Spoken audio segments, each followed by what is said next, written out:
BPL শুরুর পর থেকেই উত্তপ্ত বাংলাদেশ ক্রিকেট বোর্ড। সেই আঁচ লেগেছে প্রেসিডেন্ট বক্সেও। উদ্বোধনী ম্যাচের দিনেই ক্রীড়া উপদেষ্টার প্রেস সচিবের সাথে কথা কাটাকাটি হয় বিসিবি সভাপতি ফারুক আহমেদের।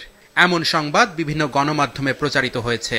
সেদিনই বোর্ড পরিচালক নাজমুল আবেদিন ফাহিমের সাথেও নাকি তর্কে জড়ান বিসিবি সভাপতি।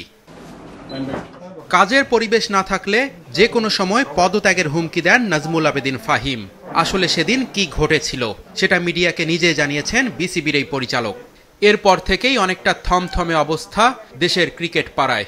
একটা মন্তব্য করেছিলেন আমার সামনে, অনেক লোকজনের সামনে, যেটা করা উচিত হয়নি। আমাকে নিয়ে একটা মন্তব্য করেছিলেন, আমার এখানে ভালো না লাগে বা আমি মনের মতো করে কাজ করতে না পারি বা আমি যেভাবে দেখতে চাই সেভাবে না হয়, তাহলে সেই পদটা তো করে আছি, সেটা আমি আগে করেছি।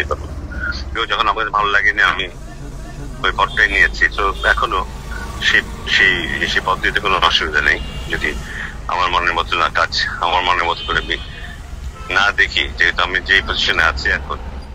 একমাত্র ওয়ালটন এসি দিচ্ছে 1 বছরের রিপ্লেসমেন্ট গ্যারান্টি।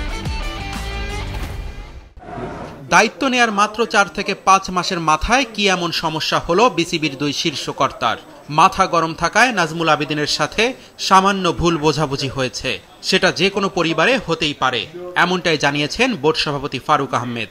এক্স্যাক্টলি ওই দিন অনেক জিনিস ঘটছে। হ্যাঁ, দুই একটা কথা হয়তো বলতেও পারি, বাট এটা বলার জন্য তার এমন কোন কথা ঘটে নাই যে because I was not in a state of mind to say something in a nice way, because that guy was saying sorry, and আমি কল্পনা করতে পারি যে জিনিসটা ঘটছে, এটা আমার কোনো মাথায় কাজ করছিল না।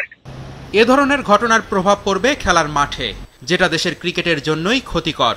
নিজেদের মধ্যে যে ভুল বোঝাবুঝি হয়েছিল তার সমাধান করে নিয়েছেন ফারুক আহমেদ আর নাজমুল আবেদিন ফাহিম। দুইজনই একই ফ্লাইটে সিলেটে গেছেন বিপিএল এর খেলা দেখতে।